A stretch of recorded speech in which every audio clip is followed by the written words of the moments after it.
ความสัมพันธ์ระหว่างลุ่มแม่น้ำบางปะกงกับชาวอำเภอบ้านโพก่อเกิดให้เป็นวิถีชีวิตสร้างอาชีพตามภูมิปัญญาชาวบ้าน ที่เรียกว่า เรือผีหลอก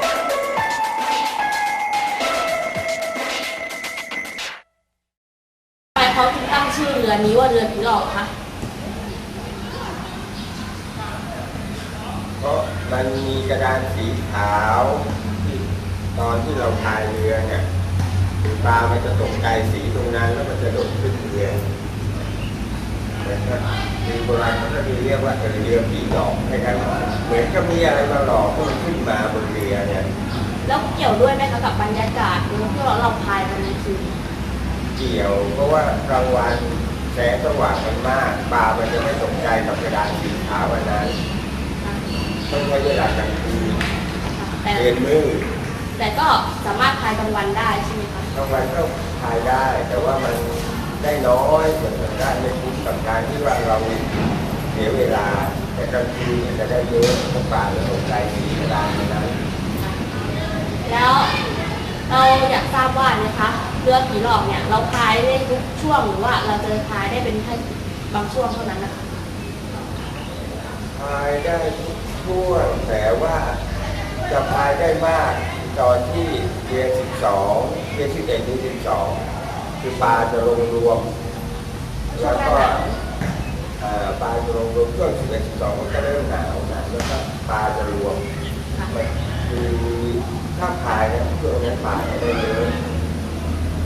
มันเกี่ยวกับที่ว่าน้ำจะใสขึ้นไหมคะน้ำใสแล้วปลาเห็นเวลาชัดหรือเปล่าคะใช่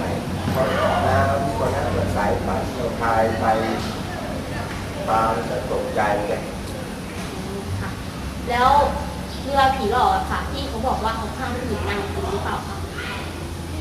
มันไม่จริงไงเป็นพายได้ก็ได้แต่ว่าคือ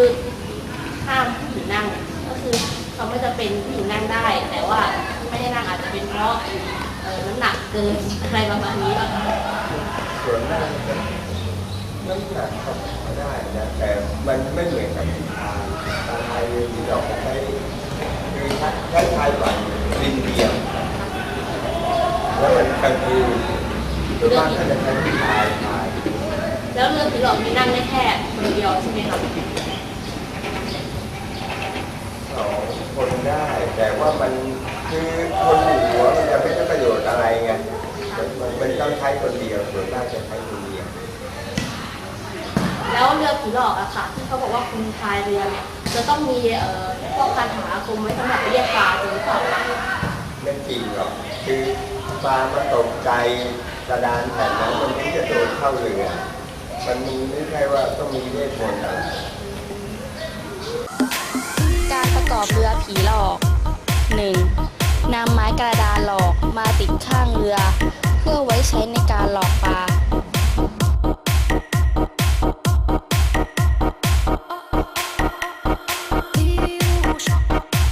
2. นำทางจากมาใส่ไว้ในใต้ท้องเรือเพื่อกันปลาที่จะกระโดดออกจากเรือ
Shake it down, make it tough, tough. Just wanna be with you, girl, all night long. Show you the city, cause we run this town.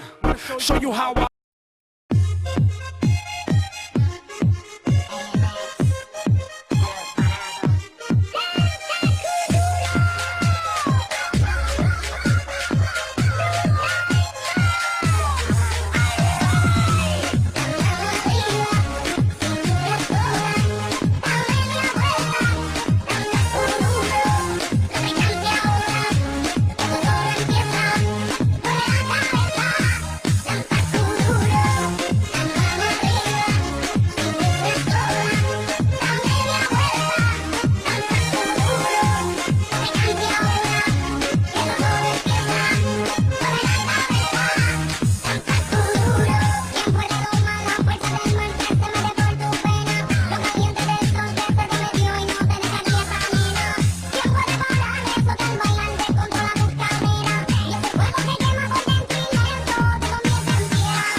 ห็นแล้วว่า